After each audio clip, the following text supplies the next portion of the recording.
The deserts of Arrakis are ruthless, and if you hope to survive the deep desert, heck, even Hagga Basin, you're gonna need the most powerful weapons in the game. My name is Codiak, this is Legacy Gaming, and today we're breaking down 10 of the best ranged weapons you can farm for in Dune Awakening. Whether your goal is to clear every Imperial testing station or you just want to dominate in the deep desert, your goal should be to maintain a prime arsenal of both melee and ranged weapons. For this video, we'll take you through weapons in the Iron tier all the way up to weapons in the Duraluminum tier, but each is lethal in their own way. As a reminder, each unique weapon has to be crafted from an Imperial permit. Once you loot the schematic from a science chest, you need to learn it back at your base in a water-sealed room. Then you can craft the weapon at the weapon fabricator. If you want a strong weapon to take with you into the deep desert, then check out the Pipecleaner, easily the best tier 4 weapon available. This is a powerful semi-automatic rifle that uses heavy darts that explode in a small AoE upon impact. To find this weapon, you'll need to check a few different spots because like most schematics in the game, it's not a guaranteed drop, but it does have a few set locations. The first possible location is in the science chest at the Imperial testing station number 60 in the western shield wall. This is one of the longer dungeon layouts in the game, so be prepared with loads of ammo and healing items. The second possible location is in the science chest in Stone Step Village in the Odam. You can reach this quickly by landing on the top of the location and dropping down from the hole in the ceiling. The chest is in the room at the topmost part of the area. The third possible location is in the science chest in Imperial testing station number 71 in the Odam. This is a much shorter dungeon, but still filled with plenty of enemies. And the final possible location is in the science chest in Rockwarren Village in the Odam. You'll want to use your Ornithopter to get as close as possible to your final destination. Make your way into the sanctuary and then head up to the top level. Eventually you'll reach the altar room. There on the right side, hidden within some rubble, is the science chest. This gun became my default ranged weapon for taking down non-shielded enemies, and while its accuracy gets a little wild if you shoot too quickly, you can't knock how powerful each shot actually is. Just be warned that you will chew through a lot of heavy dart ammo with this weapon, so keep yourself stocked up, but trust me when I say it's a game changer. Once you're willing to brave the deep desert, you can hunt down arguably the best semi-automatic explosive rifle in the game, the Scrubber. This is virtually identical to the Pipecleaner, but deals more damage, making it a superior version of that same weapon. To locate this weapon, you'll want to travel to the deep desert and PvE tiles A8 and A9. There's no PvP allowed on these tiles, so if you're not looking for a fight, don't worry, you're safe. That being said, you will have to enter testing station number 186 or 217 for your shot at this weapon, and trust me when I say the enemies inside hit much harder than their Hagga Basin counterparts. Either way, clear through the testing station until you reach the science chest at the end of the dungeon for your chance at this weapon. As I said before, the Scrubber is absolutely busted, dealing high damage with heavy darts that have a small explosive AoE upon impact. This will cut through most PvE enemies in 3 to 4 hits depending on where you hit them, and is one of the most lethal weapons currently in the game. If there's one weapon I never leave base without, it's the House Burst Drillshot. If you're unfamiliar, Drillshots have the ability to burrow into an enemy's Holtzman shield, dealing damage to the player or NPC bad guy underneath. What's unique about the House Burst Drillshot is its firing pattern. In order to fire the weapon, you briefly have to charge it up. Then, a quick burst of 2 darts is fired from the weapon. You get 2 sets of 2 darts before you need to reload, making it one of the more efficient drill shots in the game. To find this weapon, you'll need to venture north to Sentinel City, located here at the base of the Godzilla-looking mountain. This place is crawling with enemies, so either fight or run through quickly until you reach this large building. Outside, as you move away from the building, you'll notice an identification band. Pick that up to gain access to the locked room inside the building and the science chest. While not a guaranteed drop, this is the only place you can farm for this weapon in Dune Awakening. Now, I really enjoy this weapon and use it as a complement to my primary gun. Because of its unique firing pattern, it's very hard for enemies to dodge out of the drill shot projectile, and because, unlike most other drill shots, I have a second set of rounds already chambered, I can pretty rapidly lay into a target. The only downside I've noticed is how difficult it can be to control that second projectile, but you eventually get used to the recoil by aiming low for your first shot, so the second registers mid to upper body. It's a fantastic weapon across the board and one you should farm as soon as possible. Before you leave Hagga Basin, you'll want to secure the Adept Burst Drillshot, the tier 5 version of the House Burst Drillshot. This is the second best drill shot in the game, with others being locked in the Plastinium tier, so having this weapon before venturing into the more challenging PvE and PvP content will set you up for dealing with shielded enemies extremely well. To find this weapon, you'll need to head to the edge of Acheron, located here in Northern Shoal on the edge of the radiation zone. This area is PvP flagged, so you will need to worry about other players here, but you can secure the chest relatively quickly, so it shouldn't be much of a problem. Regardless of what door you enter into, you'll end up by the main room. On the table will be a red ID badge. Grab that, drop down the ledge right in front of you to the stairs below. Hang left and the chest will be right inside. This has a fairly low drop chance, but it's the only place you can secure this Imperial permit. As we said previously, this gun is a great complement to your primary weapon. The high damage of the gun, combined with its ability to penetrate shields, makes this a menace for any NPC or player that doesn't have the stamina to dodge and remove the slow-moving projectiles. This is one that will serve you well far into the deep desert. Holtzman shields can be a real pain in this game, and while drill shots definitely can do the trick, they have a hard counter in the form of a simple dodge. So I think it's important we talk about some other incredible anti-shield solutions, starting with the Adept Disruptor pistol.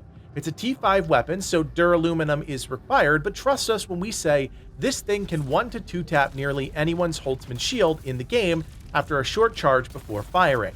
At 341 damage per shot, it's also insanely capable at taking out enemies once their shields are down, making it the perfect primary or secondary weapon for those who favor a more precision-based weapon. To find this weapon, you have two avenues. First, you can complete the entire Bene Gesserit class quest. After the final capstone quest, the Rogue Bene Gesserit, you'll get this weapon as a reward. However, if you want to make more of these, you'll need to secure the Imperial permit, and that's in the PvE zone of the Deep Desert at 3 specific PvP wrecks. The first is located in Grid A3 at the wreck of the Arrakis 3. The second is located in Grid A7 at the wreck of the Proxenus. The last is located in Grid A9 at the wreck of the Stasanor. As someone who favors precision-based weapons over sheer volume of shots, this one is lights out for anyone venturing into PvP or doing the much harder content in the deep desert where PvE enemies are nearly all shielded with high HP. It consumes very little ammo, hits like a truck, and synergizes well with the Mentats passives to range damage and pistol damage. The only real downside is the charge time on the weapon, where you can be staggered before getting a shot off, but if you're playing smart, this should be a non-factor. If you're looking for a disruption weapon that offers a bit more flexibility with a larger magazine, Peter's Disruption is another excellent choice for dealing with shields. It fires much slower than other SMGs, meaning you go through far less ammo, but it also deals way more damage, firing 2 shots at a time, each dealing 46.5 points of damage. It's fantastic at those more mid to close range enemies running at you with shields, and should be a staple secondary weapon for those who favor it. To find this weapon, you're actually in luck, as it shares the exact same drop locations as the Adept Disruptor pistol, allowing you a significantly higher chance of finding one of these weapons every time you farm the single loot chest inside. As a quick reminder, you can find this weapon's permit in the following locations in the deep desert. The first is located in Grid A3 at the wreck of the Arrakis 3. The second is located in Grid A7 at the wreck of the Proxenus. The last is located in Grid A9 at the wreck of the Stasanor. If you're a fan of SMG disruptors, I think you're really going to love this weapon. It does exceptionally well in PvE and can do well in PvP if you're getting the jump on someone or if their shield is already on the verge of going down. It does expose you a bit more to damage than a single shot weapon because don't forget, your Holtzman shield deactivates whenever you're firing your weapons. The more shots you need to fire, the longer you're exposed, so you have to play around with that to find the right balance. If you're looking for an easily accessible sniper rifle that gives you incredible potency at great distance, then check out the Assassin's Rifle, a favorite amongst the Dune Awakening community. That's because each shot from the rifle is laced with poison strong enough to penetrate Holtzman shields. The Assassin's Rifle is semi-automatic and can chamber 2 rounds before needing to be reloaded, making it perfect for taking out enemy patrols on the fringe of outposts and less effective in an actual firefight. The Assassin's Rifle can only be found at one location in the game, Arctis Cavern in Hagga Rift. This outpost is actually located underground, but unlike some of the chome facilities within Hagga Rift, this is actually not a cavern or a tunnel. My best advice is to land on the ornithopter platform on the side of the base and make your way inside. On one end of the room is an identification band. Take that and head to the other side of the facility to access the room with the science chest and your chance to loot this schematic. Personally, I think everyone should have a sniper rifle in their arsenal, and given that this one uses tier 3 resources to craft like steel, mechanical parts, and silicone blocks, it should be accessible to almost anyone that's progressing through the mid-game. The poison damage is a fantastic twist on the already powerful outright damage of the gun, making it one of the most lethal weapons for its tier. Easily one of the best non-scoped tier 5 heavy dart rifles in the game, Fivefinger's Tripleshot rifle absolutely destroys enemies when their shields are down. It has a damage per shot of 271 with a mag size of 9, but that's a bit deceptive because the weapon fires 3 heavy darts at a time.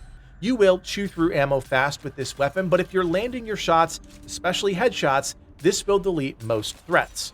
To make it even better, it has a poison effect, meaning you can deal slight damage to shielded enemies, and any enemy you down will likely die to the poison ticks before they can get up.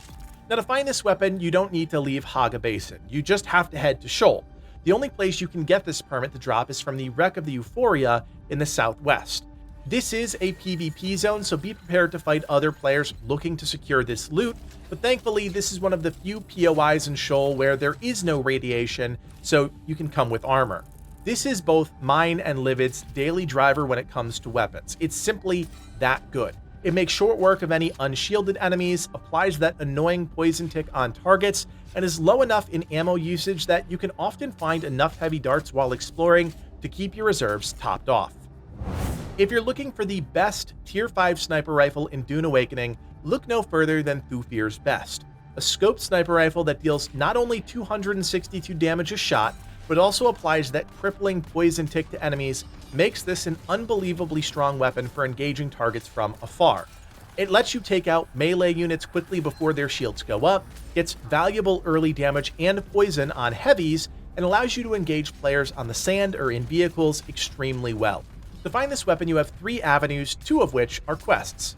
The first is to complete the final Mentat capstone quest. Just follow all of his quests and you'll eventually get this. The second is to follow the Dangerous Dealings contract at the Crossroads trade post in Misa Tiril. Finally, you can find this as a unique Imperial permit in the Shoal region at either the wreck of the Euphoria or the wreck of the Delphis.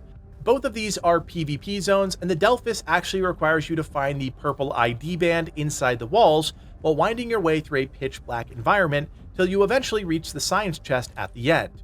Genuinely, we don't go anywhere without this weapon on our hotbar because it allows any player to become such a potent ranged threat against any target.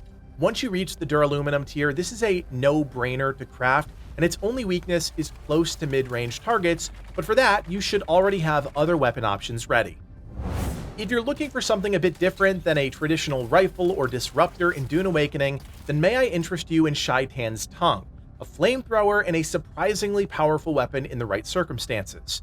In more confined areas, this weapon really excels, dealing damage to both shielded and unshielded enemies in a way that I personally find very satisfying. What I think is most interesting is that the ticking burning damage of the weapon can actually take out most charging melee enemies without you ever really breaking a sweat. The only drawback here is effective distance, which is better than you might think, but still limited compared to that of a rifle or sniper rifle. This weapon can be found in potentially 3 places all within the deep desert. First is the wreck of the Archimedes 3 in Tile A3, second is within the wreck of the Proxenus in Tile A7, and finally within the wreck of the Stasinor in Tile A9. Unlike most of the weapons in the game, you'll need incendiary ammunition in order for this weapon to operate, but it's surprisingly efficient with its ammo consumption, which is good considering that incendiary ammo requires more reagents than standard darts. The Shaitan's Tongue is a situational weapon, there's no doubt about that, but it's also surprisingly powerful and can take out most enemies within just a few seconds. Considering you have the same vulnerabilities as the heavy enemies that wield similar weapons, you do have to watch your health, as snipers and ranged enemies can easily chip away at your HP while you're dealing with other threats. That being said, in combination with movement abilities like the Shigawire Claw, you can dance around pretty much any battlefield with relative ease, burning everything in your path. So there you have it, 10 of the most powerful ranged weapons in all of Dune Awakening, and now you know exactly where to hunt them down. As always, if you appreciate the work that goes into creating these guides, do me a solid, hit that thumbs up, and consider subscribing. My name is Codiak, and from everyone here at Legacy Gaming, thanks for watching, and play on.